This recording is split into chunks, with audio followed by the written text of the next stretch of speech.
तो political affairs में आपका स्वागत है। हम अभी बैठे हुए हैं अभिनव के साथ।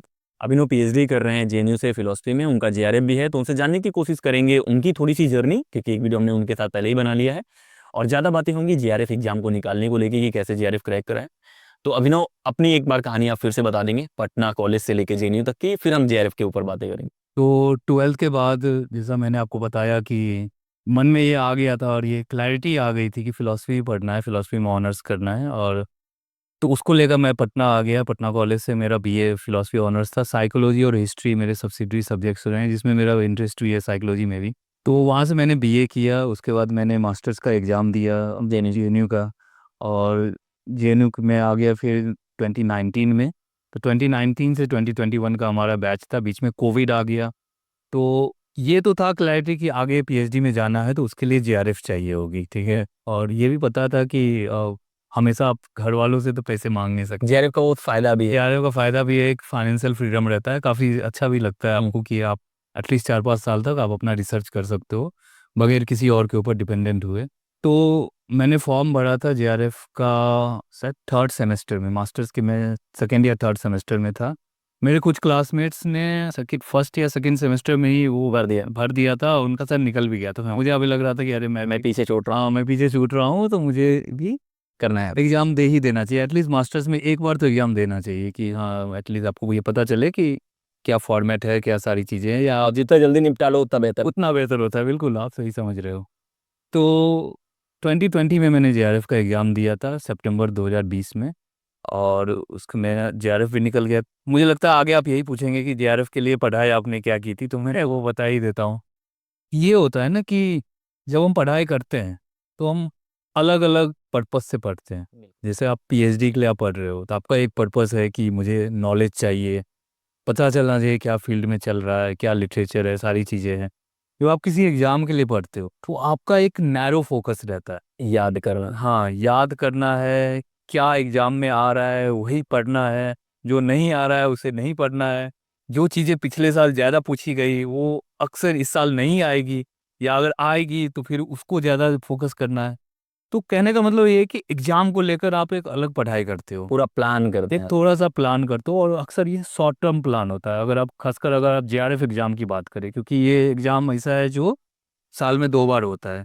तो अक्सर आपको पास 3-4 महीने का प्लान होता है। प्लान रहता है या टाइम रहता है कि आप ऐसे है कि आप शिकार पे निकले हैं 3-4 महीने तेज हिट करके। हिट कर आना है, set the target, hit the target वाली बात। मेरा भी यही अप्रोच था। और एक चीज़ ये हुआ था कि जैसे आपको भी पता होगा, कोविड का टाइम चल रहा था, लॉकडाउन चल रहा था, तो बहुत ज़्यादा टाइम नहीं मिल पा रहा था कि आप जैसे कैंपस में हम लोग थे नहीं, घर पे थे। तो लॉकडाउन चल रहा था तो एक अलग अनसर्टेनिटी थी, लेकिन फिर भी मैं पढ़ रहा था इस पे। तो बेसिक अप्रोच जेआरएफ के एग्ज़ाम को लेकर मेरा यही था कि सिलेबस से वाकिफ़ हो जाओ पहले कि क्या चीज़ें हैं। और अक्सर सिलेबस यही रहता है, आप अगर आप मास्टर से मिलता जुलता। हाँ, मास्टर्स और बीए का सिलेबस अगर आप मिक्स कर देते हो तो आपके पास एक बेसिक स्ट्रक्चर तैयार हो जाता है कि ये सिलेबस है, ये सारे थीम्स होंगे और इससे क्वेश्चंस आएंगे। तो सिलेबस मैंने देख लिया कि हाँ, ये सिलेबस है, ये सारी चीज़ें आएगी। इंडियन फिलोसफी है, वेस्टर्न फिलोसफी है, लॉजिक है, एथिक्स है, पॉलिटिकल फिलोसफी है, कंटेम्प्रेरी इंडियन फिलोसफी है, सारी चीज़ें हैं। उसके बाद मैंने कुछ मॉडल पेपर सॉल्व किए थे, कुछ क्या काफ़ी सारे सॉल्व किए थे, क्योंकि मुझे ये देखना था कि एमसीक्यू किस तरह से आप उसको फैमिलियर हो पाते हो, कि आपको 3 घंटे में या 2 घंटे में एमसीक्यू क्वेश्चंस किस तरह सॉल्व करने हैं, ठीक है। तो अक्सर एमसीक्यू में ये होता है कि आपको सेलेक्ट नहीं करना होता, एलिमिनेट भी करना होता ये सही है कि बहुत बार आदत, जो अच्छे पढ़ने वाले बच्चे होते हैं, बहुत लॉन्ग किताबें पढ़ते हैं, वो पढ़ते हैं, वो लोग एमसीक्यू को लेके बड़े परेशान हो जाते हैं कि फैक्चुअल एमसीक्यू उतना डिटेल है ना, उतनी यादें नहीं हो पाती है। और मतलब एक ये डाउन साइड तो है एमसीक्यू का कि आपको रोट मेमोरी पर ज़्यादा फोकस करती है। कि हालांकि अक्सर आप, मुझे लग रहा है पिछले कुछ सालों में जो जेआरएफ का पैटर्न रहा है उसमें कुछ एनालिटिक क्वेश्चंस भी डाले जाते हैं। ऐसा नहीं है कि सारे फैक्चुअल क्वेश्चन ही रहते हैं, लेकिन एक फैक्चुअल क्वेश्चन पर एक नंबर। बड़ा दारोमदार तो रहता ही है। तो मॉडल पेपर मैंने सॉल्व किए थे, प्रीवियस ईयर क्वेश्चन 10 साल के लगाए थे, क्योंकि फिर वही एक आइडिया कि किस तरह क्वेश्चंस आ रहे तो हैं, उसका फायदा भी रहता है। उसका फ़ायदा काफ़ी मिलता है। तो सबसे बड़ा सजेशन तो यही रहेगा, जो भी ऑडियंस हमें देख रहे हैं, मॉडल पेपर सॉल्व करिए, previous year question paper solve करिए, और एक बेसिक सिलेबस जो है उसके साथ फैमिलियर हो जाइए कि ये सारी चीज़ें तो पढ़नी ही चाहिए, आनी ही चाहिए आपको।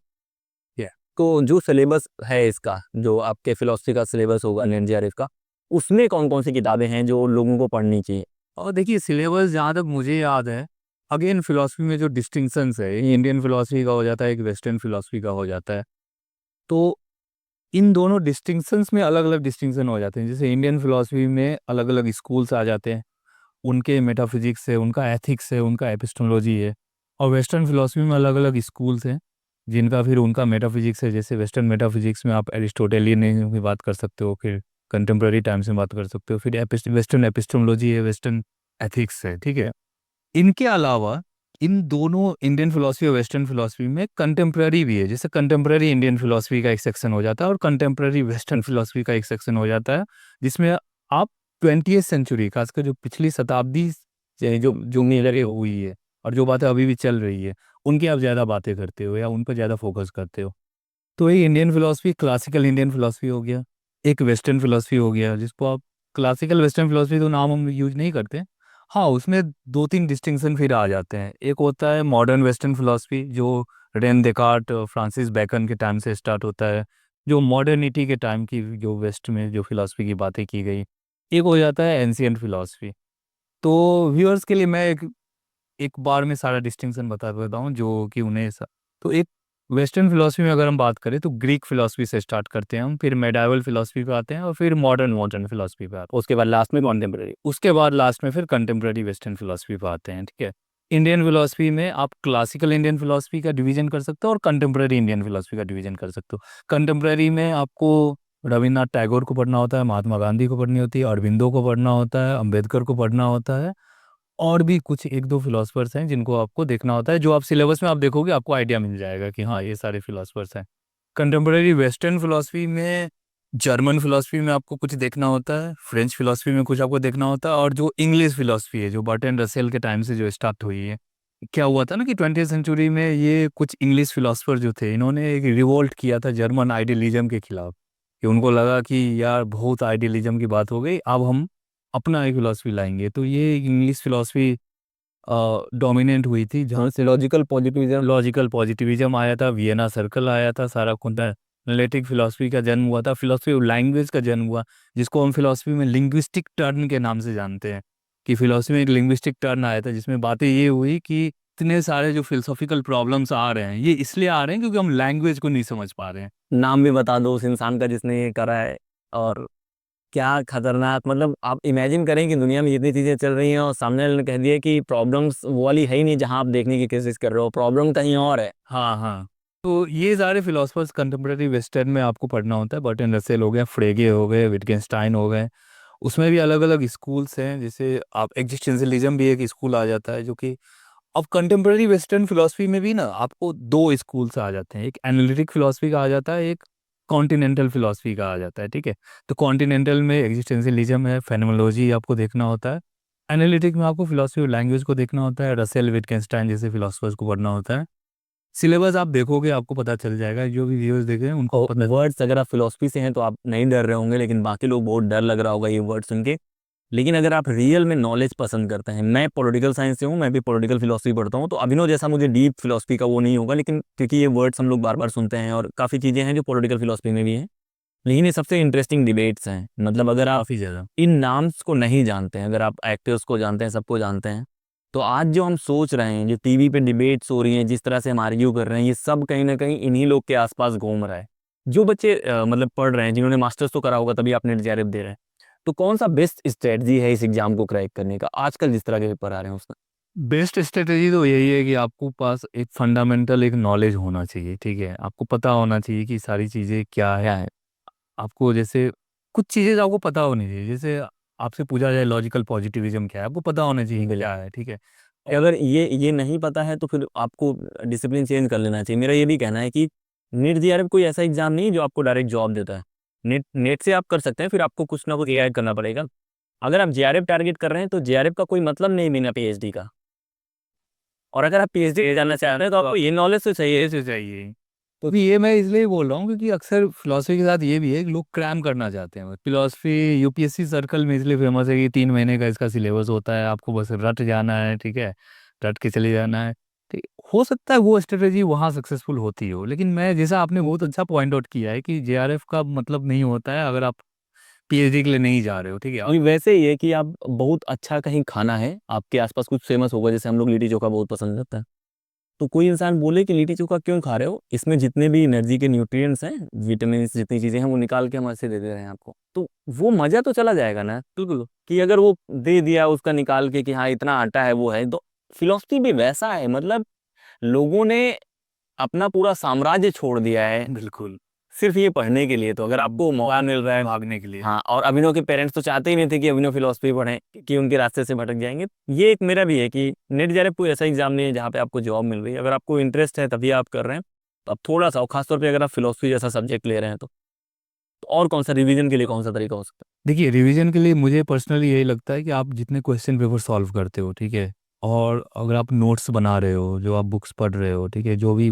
बेसिक टेक्स्ट आप इंडियन फिलोसफी के, जैसे आप 2-3 टेक्स्ट मैंने पिछले वीडियो में भी बताया कि सीडी शर्मा की किताबें हैं, एम हेरियना है, या दत्तान चटर्जी भी आप पढ़ रहे हो, ठीक है, या कोई आप कोचिंग नोट्स भी पढ़ रहे हो, उस पर जो आप नोट्स बना रहे हो, तो एक तो बेसिक आप उसे रिवाइज कर लीजिए ताकि आपको बेसिक चीज़ें पता हो, ठीक है, कि अगर विटगेनस्टाइन के बारे में पढ़ा जाए तो क्या, या योग फिलॉसफी में अलग अलग स्टेप्स की जो बात की गई, अगर आप वो स्टेप ही भूल गए, कोई फिर मतलब नहीं बनता है, ठीक है, तो ये सारी चीज़ें आपको याद रखनी पड़ती है। और है। मल्टीपल सोर्स नहीं लेना चाहिए, मैं ये मानता हूँ कि हाँ हाँ, मैं भी ये कहूँगा कि इस एग्जाम के लिए बहुत ज़्यादा सोर्स नहीं लीजिए, कुछ चीज़ों को फोकस करिए और बार बार करिए, बार बार पढ़िए उसे, एक कॉन्सेप्चुअल क्लैरिटी रखिए, ताकि अगर आपको एलिमिनेट भी करना पड़े एग्जाम में तो आपको पता हो कि अच्छा ये तो लॉजिकल पॉजिटिविज्म से नहीं रिलेटेड है। और बहुत बार है कि जैसे अभिनव ने पढ़ा था, तो अभिनव के पास बेसिक नॉलेज बहुत ज़्यादा था अलग अलग किताबों का, तो उनको एक जगह कंपाइलेशन चाहिए था जहाँ पे वो केवल रिवाइज करता है कि अच्छा ये यहाँ है, यहाँ है, तो आप अपने हिसाब से फ्रेम कर सकते हैं। लेकिन अगर नोट्स भी है किसी कोचिंग की, अगर आपको ठीक लग रही है, आप वो उठा सकते हैं, क्योंकि लोग कंपाइल तो करते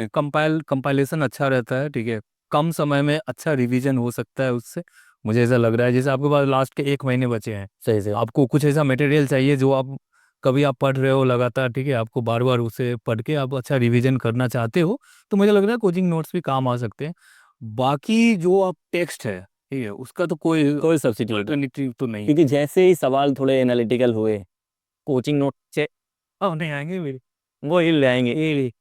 नंबर्स मैटर करते हैं। मेरा है कि अगर आप फिलोसफी जैसा सब्जेक्ट पढ़ रहे हैं, अगर आप मास्टर्स या पीएचडी करना चाहते, तो आप थोड़ी सी ज़्यादा मेहनत करेंगे तो ज़्यादा अच्छा रहेगा, क्योंकि वो करने के बाद फिर आपको मेहनत करनी है। अगर आप पहले मेहनत कर लेंगे तो प्रपोजल बनाने में वो रेडिकली अलग अप्रोच आपको नहीं लेना है, बिल्कुल, कि वेस्ट इंटीग्रेशन वाला अप्रोच लीजिए कि आप नॉलेज के लिए पढ़ रहे हो, फिर ये इधर भी काम आ रहा है नेट जीआरएफ के लिए। और ये वर्थ है। मतलब बहुत लोग मेरे से पूछते हैं कि यहाँ की जो 30-40 हज़ार जेआरएफ में मिलते हैं, वो सिर्फ पैसे की बात नहीं है, वो किस सुकून से आप रहते हैं, वो सारी चीज़ें करते हैं। तो अगर जेआरएफ की आप तैयारी कर रहे हैं, नेट की तैयारी कर रहे हैं, उस एग्जाम की तैयारी कीजिए। दर्शन में इसी तरह से आप तैयारी कर सकते हैं। और जो डिस्कशन है हम लोग का, जिस तरह से हम लोग कर रहे हैं, उससे भी अंदाजा लग रहा होगा कि दोनों थोड़े से फिलोसफी से कनेक्टेड लोग हैं, इसलिए फ्लो ही अलग लेवल पे जा रहा है। तो अगर ऐसे ही डिस्कशन आपको और भी सुनने हैं, ऐसी चीज़ें हैं, तो आपको कमेंट करके बताना पड़ेगा। अभिनव से जो भी सवाल है वो आप पूछ सकते हैं, हमसे जो सवाल है वो पूछ सकते हैं। लगातार हम लोग ऐसे वीडियोस लाएंगे। आपका काम है ज़्यादा से ज़्यादा लोगों तक पहुंचाना और शेयर करवाना। इस वीडियो में इतना ही। जय हिंद।